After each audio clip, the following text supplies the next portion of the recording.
दोस्तों, आप तमाम लोग जानते हैं कि पिछले कुछ दिनों से महाराष्ट्र काफ़ी चर्चे में है। पिछले दिनों मुफ्ती सलमान अज़हरी की वजह से चर्चा में रहा, क्योंकि आप तमाम लोग जानते हैं कि उनकी एक स्पीच की वजह से, जिस स्पीच में उन्होंने एक शेर पढ़ा था कि आज कुत्ते का वक्त है, कल हमारा दौर आएगा। उसके बाद ये देखा गया कि गुजरात एटीएस और मुंबई एटीएस यानी कि एंटी टेरर स्क्वाड ने मिलकर के उन्हें गिरफ्तार किया और गिरफ्तार करने के बाद उन्हें गुजरात ले जाया गया, जहाँ उनके ऊपर 3 केसेस हुए। तीनों में बेल मिलने के बाद वहाँ की गवर्नमेंट ने अपनी ताकत का इस्तेमाल किया और उनके ऊपर पासा इम्पोज कर दिया। उसके बाद ये देखा गया कि इसी बीच वारिस पठान साहब को आप तमाम लोग जानते हैं, जो कि एआईएमआईएम पार्टी के नेता हैं। वे जो है मीरा रोड जा रहे थे। मीरा रोड इसलिए चर्चे में था क्योंकि पिछले दिनों आपको मालूम है कि मूर्ति विसर्जन के बीच में वहाँ पर जो है वो दंगे और फसाद का माहौल बन गया। किस तरह से वहाँ पर पत्थरबाजी हुई और उसके बाद क्या कुछ हुआ वो आप तमाम लोग जानते हैं।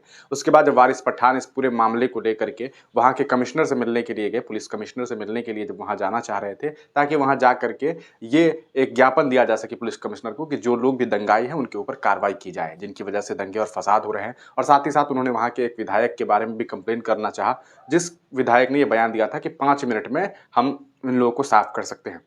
यकीनन मुसलमानों को साफ करने की बात रही होगी, मुसलमानों के ऊपर वो हमला था और इस तरह की बयानबाजी की गई थी। उसके बाद ये देखा गया कि वारिस पठान साहब जब वहाँ जाना चाह रहे थे तब उन्हें नहीं जाने दिया गया। उन्हें पुलिस ने डिटेन कर लिया इस वजह से कि अगर वो वहाँ जाएंगे तो वहाँ पर हालात ख़राब हो जाएंगे। लेकिन इसी बीच टी राजा सिंह, जो कि एक बहुत ही कहा सकता है कि भारतीय जनता पार्टी का एक बहुत ही भड़कीला नेता है और अक्सर भड़काऊ भाषण देता है और ख़ास करके मुस्लिम समुदाय के खिलाफ आपत्तिजनक बातें, ओवैसी ख़ानदान को लेकर के आपत्तिजनक बातें, ओवैसी को गालियां तक देने वाले एक नेता हैं, उनके द्वारा वहां जाने की बात होती है। वे पुलिस प्रशासन से बात करते हैं कि भैया हमें एक रैली निकालनी है, पुलिस प्रशासन मना करता है। फिर उसके बाद वो बॉम्बे हाई कोर्ट जाते हैं और हाई कोर्ट से उन्हें परमिशन मिलता है कि भैया एक विधायक है, उन्हें आप रैली निकालने दीजिए। लेकिन वो रैली निकालने की जब बात आती है, जब उन्हें यकीनन जब कोर्ट के द्वारा जब परमिशन दे दिया जाता है तो वो एक रैली निकालते हैं। लेकिन उस रैली में ये देखा जाता है कि किस तरह से भड़काऊ भाषणें दी जाती है, मुसलमानों के लिए आपत्तिजनक शब्दों का इस्तेमाल किया जाता है, मुसलमानों को गालियां तक दी जाती है, नारेबाजी होती है। उसके बाद ओवैसी को गाली दी जाती है, ओवैसी के परिवार वालों को गाली दी जाती है। और साथ ही साथ दोस्तों ये देखा जाता है कि हिंदू राष्ट्र की बात की जाती है और तरह तरह की ऐसी ऐसी बातें होती हैं जिससे यकीनन एक खास समुदाय को ठेस पहुंचता है। और मुस्लिम समुदाय के खिलाफ जिस तरह की बातें होती है और जिस तरह के माहौल बनाने की कोशिश की गई थी वो वाकई काफी आपत्तिजनक थे। हालांकि उस इंसान को परमिशन इसी नाते मिला था कि ये इंसान जो है आने वाले वक्त में जब रैली निकालेगा तो किसी भी तरह की ऐसी बातें नहीं करेगा जिससे आपसी सौहार्द बिगड़ेगा, लेकिन इन्होंने ऐसा ही किया। इस पूरे मामले के बाद लोगों का ये कहना था कि आखिर क्या वजह है कि इनके ऊपर कोई कानूनी कार्रवाई नहीं कर रहा है। लेकिन अब दोस्तों आपको बता दें कि टी राजा सिंह के ऊपर कानूनी कार्रवाई होने वाली है। एआईएमआईएम पार्टी यानी कि मजलिस इत्तेहादुल मुस्लिमीन के एक नेता, सदुद्दीन ओवैसी के एक नेता हैं वारिस पठान, जो कि एक एडवोकेट भी हैं, उन्होंने अपनी एक नेता को, जिनका नाम जो है गालिबन रिजवाना है, हम आपको बताएं कि उन्हें जो है उन्होंने भेजा है और वो जा करके कंप्लेंट करिए। जी हाँ, रिजवाना खान जो है ऑल इंडिया मजलिस इत्तेहादुल मुस्लिमीन राष्ट्रीय प्रवक्ता जनाब वारिस पठान साहब के आदेश के अनुसार मीरा भयंदर जोन के डीसीपी प्रकाश गायकवाड़ साहब से मुलाकात करके राजा सिंह पर जल्द से जल्द एफआईआर की मांग की है। ये आप देख सकते हैं, इन्होंने जो है वो ज्ञापन दिया है और ज्ञापन दे करके इन्होंने जो है ये पूरा का पूरा कंप्लेन किया है। तो आप देखें कि ये पूरी चूंकि वहाँ महिला प्रकोष्ठ की ये नेता भी हैं और काफ़ी चर्चित नाम है। पिछले दिनों इनके साथ और वारिस पठान के साथ जो तस्वीरें साझा करके कुछ लोगों ने गलत मैसेज दिया था, उनके ऊपर भी इन्होंने फायर किया है। अब सुनिए कि क्या कुछ जो है इस पूरे मामले पर रिजवाना खान जो है वो कह रही हैं। आज हम लोग यहाँ पर मीरा भायंदर डीसीपी सेल के पास है, प्रकाश गायकवाड़ सेल के पास। कुछ दिनों पहले आपने वीडियो वायरल होते देखा था राजा सिंह का।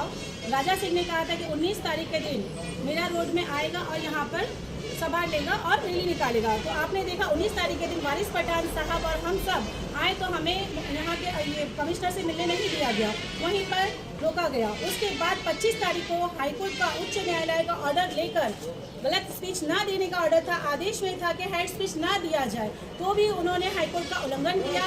साथ ही साथ राष्ट्रीय अध्यक्ष जनाब बैरिस्टर असदुद्दीन साहब को भी गलत टिप्पणी की गई और हमारी बाबरी मस्जिद पर भी गलत बोला गया। इस तरीके से हेड स्पीच देने वालों पर हमने अभी गायकवाड़ साहब से बात की है। गायकवाड़ साहब ने लेटर हमारा लिया है, हमने यहाँ पे दिए हैं लेटर। और यहाँ पे उन्होंने आश्वासन पूरा दिया है कि लीगल ओपिनियन के लिए उन्होंने भेजा है। इस तरीके से भारतीय जनता पार्टी हरकत करेगी तो हम बर्दाश्त नहीं करेंगे। हम कानून का साथ लेकर उन पर जल्द से जल्द FIR करने का काम करेंगे। अभी वारिस पठान साहब ने DCP सर से टाइम लिया और हम सब ने यहाँ पर आके मुलाकात की, तो ये ऐसी गलतियाँ हम बर्दाश्त नहीं करेंगे। ये कोर्ट का, उच्च न्यायालय का उल्लंघन करने वालों को जल्द से जल्द कार्रवाई हो, जल्द से जल्द FIR हो। उसके लिए हमने DCP साहब से कहा, DCP साहब ने पूरा आश्वासन दिया और बहुत जल्दी यहाँ पर FIR दर्ज होगी, क्योंकि हमारे राष्ट्रीय अध्यक्ष पर भी गलत टिप्पणी की गई है बैरिस्टर असदुद्दीन ओवैसी साहब पर, और मस्जिदों पर भी कहा गया कि 40,000 मस्जिदें तोड़ी जाएगी। ये सब क्या हो रहा है? देश में अमन और शांति का माहौल बनना चाहिए, यहाँ पर लॉ एंड ऑर्डर खराब होने का काम हो रहा है। तो DCP सर ने पूरा आश्वासन दिया है, बहुत जल्दी यहाँ पर FIR होगी। तो दोस्तों, सुना आपने, ये रिजवाना खान हैं जो कि AIMIM पार्टी की एक महिला नेता है और काफ़ी चर्चे में रहती हैं, क्योंकि सड़क पर भी उतर करके जो है लगातार लोगों की लड़ाई लड़ती हैं। जो शोषित वंचित लोग हैं, जो मुसलमान हैं, दलित हैं, जो भी लोग परेशान हाल में हैं, उनके लिए लड़ाई लड़ती हैं। तो ये अब FIR करने के लिए जो है वो पहुंची थी, और अब देखना यह है कि इस पूरे प्रकरण के बाद क्या जो टी राजा सिंह है उसके ऊपर कोई कार्रवाई होती है या नहीं होती है, या फिर ये देखने को मिलता है कि एक तरफा कार्रवाई ही हमेशा की तरह देखने को मिलती है। आप तमाम लोग अपनी राय कमेंट सेक्शन में जरूर लिखिएगा। तब तक के लिए दीजिए इजाजत, फिर मिलेंगे किसी नई वीडियो के साथ, किसी नई पेशकश के साथ।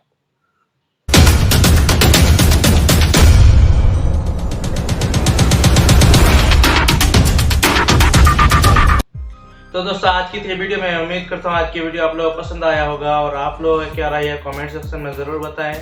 एंड वीडियो पसंद आया तो like share and subscribe and bell icon को प्रेस करना बिल्कुल मत भूलिएगा। Thanks for watching this video. अस्सलाम वालेकुम रहमतुल्लाहि व बरकातुहू। अल्लाह हाफिज़।